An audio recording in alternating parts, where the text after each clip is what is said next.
Non फंगन bridge. 1 अक्टूबर 2019 को Taiwan में ये पुल अचानक कोलैप्स हो गया जब इसके ऊपर से ऑयल टैंकर गुजर रहा था। देखते ही देखते ब्रिज 60 फुट नीचे पानी में गिर गया, जिससे 3 लोगों की बोट दब गई और 6 माइग्रेंट फिशरमैन की मौत हो गई। पता चला कि समुद्र के नमकीन पानी और बारिश की वजह से इसके स्टील केबल्स में गंभीर जंग यानी रस्ट लग गई थी और सिर्फ 22% काम कर रहे थे और 4 साल से इसका कोई इंस्पेक्शन नहीं हुआ था। नए ब्रिज को बनाने में $29.3 मिलियन का खर्चा आया। Costa कॉन्कॉर्डिया ship.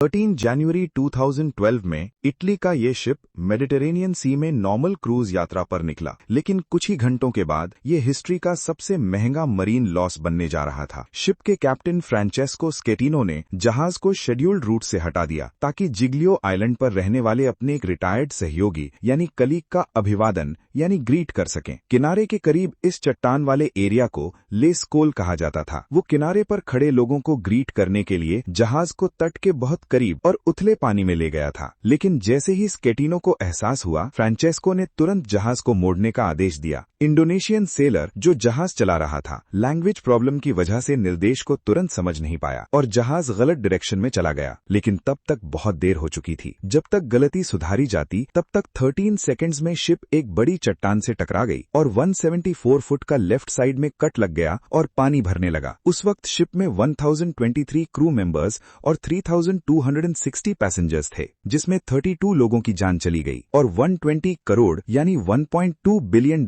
का ये आलीशान शिप डिस्ट्रॉय हो गया। Chicago spire.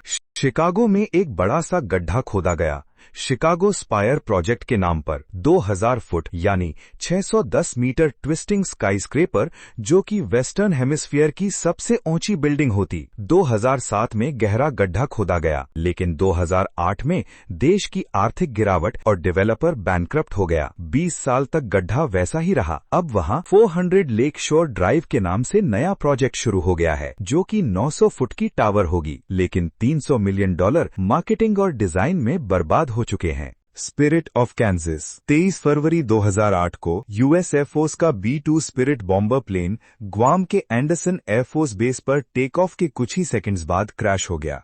हिस्ट्री का पहला B-2 क्रैश था और ये क्रैश हुआ पानी की कुछ बूंदों की वजह से। दरअसल भारी बारिश के कारण विमान यानी एयरक्राफ्ट के एयर डेटा सेंसर्स में नमी जमा हो गई थी, जिससे फ्लाइट कंट्रोल सिस्टम को गलत रीडिंग मिली और प्लेन स्टॉल होकर क्रैश हो गया। दोनों पायलट्स तो बच गए, पर 140 करोड़ यानी $1.4 बिलियन का ये B-2 स्पिरिट मिनट्स में डिस्ट्रॉय हो गया।